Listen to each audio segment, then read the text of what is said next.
Hello student, today topic is Drug Inspector, Licensing Authority and Controlling Authority. So basically drug inspector अभी हम देखेंगे drug inspector के अंदर drug inspector की qualification क्या होती है, क्वालिफ़िकेशन, इसके पावर क्या होते हैं, ठीक है, qualification and then power of drug inspector. So student, drug inspector means in relation to Ayurvedic, Siddha or Unani drug, inspector as a appointed by central government or state government under section 33F. इस section के अंतर्गत जो person होते हैं वो appoint किए जाते हैं ड्रग इंस्पेक्टर के लिए. तो ड्रग इंस्पेक्टर बेसिकली वो आयुर्वेदिक, सिद्धा और यूनानी ड्रग्स से कोरिलेट मतलब उसको उन्हें हैंडल करना होता है और वो इंस्पेक्टर अपॉइंट होते हैं किसी भी स्टेट गवर्नमेंट और सेंट्रल गवर्नमेंट के थ्रू. ठीक है, central government and state government under section 33F. ठीक है, अंडर सेक्शन 33F के अकॉर्डिंग जो है आपके ड्रग इंस्पेक्टर को अपॉइंट किया जाता है. ठीक है, उसके बाद में देखेंगे हम अदर देन आयुर्वेदिक, सिद्धा और यूनानी ड्रग के अलावा अदर देन अगर किसी के पास क्वालिफ़िकेशन है तो वो पर्सन जो है वो भी पर्सन आपका अपॉइंट हो सकता है ड्रग इंस्पेक्टर के लिए. ड्रग इंस्पेक्टर जो है अपॉइंट किए जाते हैं drug and cosmetic act 1940 and it's rules 1945.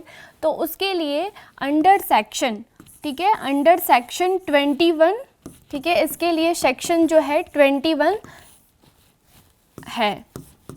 ठीक है, 21 सेक्शन के अंतर्गत जो भी पर्सन है ड्रग एंड कॉस्मेटिक एक्ट से रिलेटेड अदर देन आयुर्वेदिक, सिद्धा और यूनानी ड्रग से, तो वो भी इंस्पेक्टर के लिए अपॉइंट हो सकते हैं और वो उसके लिए सेक्शन जो है लगती है 21. ठीक है, अब हम देखेंगे qualification of drug inspector. Qualification of drug inspector, सबसे पहले तो वो जो पर्सन होने चाहिए उसके पास बी फार्मा की डिग्री होनी चाहिए किसी भी ऑथराइज्ड यूनिवर्सिटीज़ के. ठीक है, बी फार्मा. ठीक है, एंड देन उसके पास 18 मंथ का एक्सपीरियंस होना चाहिए और 18 मंथ के एक्सपीरियंस जो है C एंड C1 ड्रग्स के होने चाहिए, C एंड C1 ड्रग्स के. ठीक है, और basically C and C1 drugs जैसे कि हमने देखा था बायोलॉजिकल और स्पेशल टाइप्स के प्रोडक्ट्स होते हैं. ठीक है, जो कि यूज़ किए जाते हैं C और C1 पेरेंटल और नॉन पेरेंटल. तो इन सारी चीज़ों की जो है ड्रग इंस्पेक्टर अगर अपॉइंट होता है तो उनके पास ये सारी क्वालिफ़िकेशन होना चाहिए. ठीक है, बी फार्मा की डिग्री होनी चाहिए, 18 मंथ्स के एक्सपीरियंस होना चाहिए and then C and C1 drugs की होने चाहिए जो कि ऑप्थेल्मिक और बायोलॉजिकल प्रिपरेशन में यूज़ किए जाते हैं. ये सारे एक्सपीरियंस जो है एज अ ड्रग इंस्पेक्टर के पास होने चाहिए. ठीक है, नेक्स्ट देखेंगे हम power of drug inspector. So power of drug inspector में सबसे फर्स्ट पॉइंट आएगा कि जो ड्रग इंस्पेक्टर है वो विदाउट एनी नोटिस के जो है वो इंस्पेक्शन के लिए जा सकता है किसी भी मैन्युफैक्चरिंग प्लेस पे जहाँ पे ड्रग एंड कॉस्मेटिक प्रोडक्ट जो है मैन्युफैक्चरिंग किए जा रहे हैं वहाँ पे. ठीक है, तो ये इसके पास पावर होती है ड्रग इंस्पेक्टर की कि without notice the should be inspected the premises. ठीक है, सो जहाँ पे भी when there is manufacturing the drug and cosmetic act, अगर जहाँ पे ड्रग एंड कॉस्मेटिक एक्ट की मैन्युफैक्चरिंग हो रही है तो उस प्रीमाइसेस को जो है ड्रग इंस्पेक्टर के पास ये पावर होती है कि वो जाके उसको इंस्पेक्ट कर सके. ठीक है, तो ये तो हमने देख लिया first power. Then second power is, so drug inspector के पावर में सबसे पहले ड्रग इंस्पेक्टर जो है इंस्पेक्ट कर सकता है जहाँ पे drug and cosmetics product manufactured हो रहे हैं. ठीक है, सेकंड उस प्राइमेसिस के अंदर जो भी ड्रग एंड कॉस्मेटिक प्रोडक्ट है सोल्ड, स्टॉक्ड एंड एग्जिबिट हो रहे हैं for the purpose of distribution. अगर ड्रग को डिस्ट्रीब्यूट किया जा रहा है तो ड्रग इंस्पेक्टर जो है वहाँ पे जा कर के इंस्पेक्ट कर सकता है, उसके पास ये पावर होती है, ठीक है। नेक्स्ट, अगर कोई भी सैंपल है लाइक ड्रग एंड कॉस्मेटिक का, तो उसको भी जैसे कि वो डिस्ट्रीब्यूट हो रहे हैं प्रोडक्ट्स, ठीक है, सेलिंग हो रहे हैं डिफरेंट प्लेस पे, तो उसके पास ये अथॉरिटी होती है कि उसको भी वो इंस्पेक्ट कर सके, ठीक है। नेक्स्ट है सर्च, ठीक है, जो भी प्रोडक्ट्स हैं उसको बेसिकली वो सर्च भी कर सकता है, ठीक है, ड्रग एंड कॉस्मेटिक प्रोडक्ट्स को। तो इसके लिए इस एक्ट के थ्रू ये रीज़नेबल होता है कि वो जो इंस्पेक्टर है वो इसको इंस्पेक्ट कर सके, ठीक है।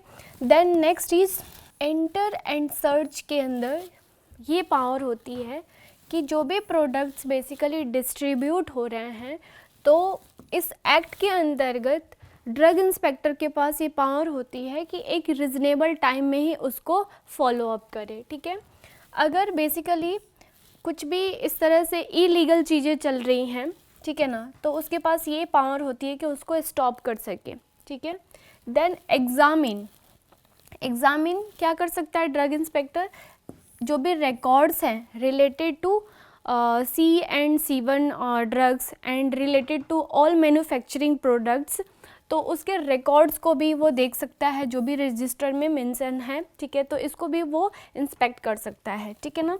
Then next is exercise for this power of drug inspector is other power as may be necessary for caring the purpose of this act, ठीक है। इस एक्ट के अंतर्गत जो भी रूल्स हैं, ठीक है ना, उसको वो फॉलो अप करे। तो these are the basic power of drug inspector. और one thing is very important for drug inspector power is उसके पास एकेडमिक क्वालिफिकेशन की नीड नहीं होती है। Without any academic qualification drug inspector should be inspect the premises where there is manufacturing the drug and cosmetics products. अब next topic है हमारा licensing authority. Then उसके बाद में हम देखेंगे कंट्रोलिंग अथॉरिटी। तो अभी हमने ड्रग इंस्पेक्टर देख लिए, ड्रग इंस्पेक्टर्स के क्वालिफिकेशंस देखे एंड देन ड्रग इंस्पेक्टर के पावर देखे। Next is licensing authority. So basically licensing authority जो है वो इसके लिए लाइसेंस इशू होते हैं, ठीक है। लाइसेंसिंग अथॉरिटी में लाइसेंस को इशू किया जाता है और basically licence issue further the manufacturing of drug and cosmetics products and other drugs also and then import of drug, ठीक है। तो इसमें भी जो है आपके दो पार्ट्स में डिवाइडेड हैं, like state government. State government में क्या होता है, जो भी प्रोडक्ट्स हैं जिसकी हम मैन्युफैक्चरिंग कर रहे हैं, ठीक है, तो उसकी मैन्युफैक्चरिंग करना, उसको डिस्ट्रीब्यूट करना, उसको सेल करना, ये अथॉरिटी जो है वो स्टेट गवर्नमेंट के पास होती है, ठीक है। और सेकंड है सेंट्रल गवर्नमेंट। सो जो लाइसेंस इशू किए जाते हैं सेंट्रल गवर्नमेंट के थ्रू, इसमें जो भी ड्रग्स है उसको इंपोर्ट के लिए central government is also needed for this licence, ठीक है। इसलिए लाइसेंस बेसिकली इशू किए जाते हैं स्टेट गवर्नमेंट के लिए और सेंट्रल गवर्नमेंट के लिए। स्टेट गवर्नमेंट में जो भी ड्रग्स हैं उसको manufacture, then distribute, then sale and then stock जो भी करना होता है ये सारे स्टेट गवर्नमेंट करते हैं। और सेंट्रल गवर्नमेंट में बेसिकली जो प्रोडक्ट्स हैं, ठीक है ना, उसके लिए जो लाइसेंस अपॉइंट होता है वो इंपोर्ट ऑफ ड्रग के लिए होता है, ठीक है। और स्टेट गवर्नमेंट में basically appoint licence for the manufacturing and sale of drug and cosmetics. तो these are the what you call licensing authority, ठीक है। अब हम देखेंगे qualification of licensing authority. Means जो लाइसेंसिंग अथॉरिटी होती हैं और ये सारे बेसिकली एग्जीक्यूटिव बॉडीज़ में आते हैं, ठीक है। एग्जीक्यूटिव बॉडीज़ में क्या क्या आता है, drug inspector, licensing authority and controlling authority, then custom collector. This all's included for executive bodies for administration of the drug and cosmetics, its rules 1945 and this drug and cosmetic act was started on 1940. ठीक है. So qualification of licensing authority is, जो भी person होंगे वो graduate होने चाहिए pharmacy में, pharmaceutical chemistry में और मेडिसिन्स में स्पेशलाइजेशन होने चाहिए और रिकॉग्नाइज्ड यूनिवर्सिटी से उनके पास जो डिग्री होनी चाहिए वो किससे होनी चाहिए, रिकॉग्नाइज्ड यूनिवर्सिटी से. ठीक है. और वो यूनिवर्सिटी बेसिकली इंडिया की होनी चाहिए. ठीक है. तो these are the basic qualification of licensing authority person. ठीक है. जो कि इसको क्या कर सके, किसी भी ड्रग एंड कॉस्मेटिक प्रोडक्ट्स के लिए या इंपोर्ट के लिए वो लाइसेंस को इशू करा सके. तो ये क्वालिफिकेशन होती है लाइसेंसिंग अथॉरिटी की कि वो ग्रेजुएट होने चाहिए फार्मेसी फील्ड से, फार्मास्यूटिकल केमिस्ट्री से और मेडिसिन से. इनकी स्पेशलाइजेशन होनी चाहिए. ठीक है. किसी भी रिकॉग्नाइज यूनिवर्सिटी से और वो यूनिवर्सिटी जो है इंडिया की होनी चाहिए. ठीक है. देन सेकेंड क्वालिफिकेशन क्या है, सेकेंड क्वालिफिकेशन जो पर्सन मैन्युफैक्चरिंग कर रहे हैं ड्रग्स के, तो उनके पास बेसिकली लैब और टेस्टिंग के 5 ईयर की एक्सपीरियंस होना चाहिए. ठीक है ना. Testing of drugs and manufacturing and testing of drugs enforced of the provision of this act and there should be minimum 5 year experience. ठीक है.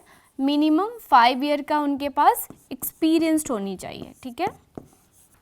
सो स्टूडेंट्स, नेक्स्ट देख रहे थे हम कंट्रोलिंग अथॉरिटी. तो जैसे कि अभी हमने देखा था लाइसेंसिंग अथॉरिटी, तो लाइसेंसिंग अथॉरिटी में क्या था कि लाइसेंस को इशू किया जा रहा था. ठीक है. और कंट्रोलिंग अथॉरिटी में जितने भी इंस्पेक्टर्स होते हैं, ठीक है ना, कंट्रोलिंग अथॉरिटी उसको क्या करती है, कंट्रोल करती है. जितने भी स्टेट और सेंट्रल लेवल के जितने भी इंस्पेक्टर्स होते हैं, तो कंट्रोलिंग अथॉरिटी के पास ये पावर होती है कि उसे कंट्रोल करें. ठीक है. तो कंट्रोलिंग अथॉरिटी में basically they all inspectors control their state and central level under the control. Next देखेंगे हम qualification of controlling authorities. So qualification of controlling authority is, जो फार्मेसी फील्ड के पर्सन हैं वो फार्मास्यूटिकल केमिस्ट्री, ठीक है, medicine और साइंस से ग्रेजुएट होने चाहिए किसी भी रिकॉग्नाइज यूनिवर्सिटी से, और वो यूनिवर्सिटी बेसिकली इस्टेब्लिश्ड होने चाहिए इंडिया के अंदर. तो ये बेसिक क्वालिफिकेशन है कंट्रोलिंग अथॉरिटीज़ की. ठीक है. और सेकंड क्वालिफिकेशन इसकी क्या है कि जो पर्सन हैं, ठीक है ना, उनके पास मैन्युफैक्चरिंग करने के लिए जो भी ड्रग्स एंड कॉस्मेटिक्स प्रोडक्ट हैं, हम देख रहे थे कंट्रोलिंग अथॉरिटी की qualification. So qualification of controlling authority is graduate in pharmacy. वो पर्सन जो हो वो फार्मेसी में ग्रेजुएट हो, फार्मास्यूटिकल केमिस्ट्री में ग्रेजुएट हो, मेडिसिन में ग्रेजुएट हो, और बेसिकली विथ स्पेशलाइजेशन. और उनकी स्पेशलाइजेशन किसके अंदर हो, क्लिनिकल फार्माकोलॉजी में और माइक्रोबायोलॉजी में. और ये यूनिवर्सिटी जो है, अगर जिस भी यूनिवर्सिटी से इन्होंने स्टडी की है, तो वो यूनिवर्सिटी कहाँ पे इस्टेब्लिश्ड होनी चाहिए, इंडिया के अंदर. ठीक है. तो these are the first qualification of controlling authority. ठीक है. सेकंड क्वालिफिकेशन क्या होना चाहिए कि जो भी पर्सन है वो एक्सपीरियंस्ड होने चाहिए किसमें, मैन्युफैक्चरिंग और टेस्टिंग ऑफ ड्रग्स और cosmetics. Then with minimum period of duration is 5 year. उनका जो मिनिमम पीरियड ऑफ ड्यूरेशन होना चाहिए एक्सपीरियंस का, वो 5 ईयर होना चाहिए. तो these are the basic qualification of controlling authorities. तो आज की क्लास में हमने क्या देखा, ड्रग इंस्पेक्टर्स के क्वालिफिकेशंस देखी, ड्रग इंस्पेक्टर्स का पावर देखा हमने. देन देखा हमने लाइसेंसिंग अथॉरिटीज़, और फिर उसके क्वालिफिकेशंस देखे, controlling authorities and their qualification. तो आज की क्लास हमारी कंप्लीट हो गई है. Thank you.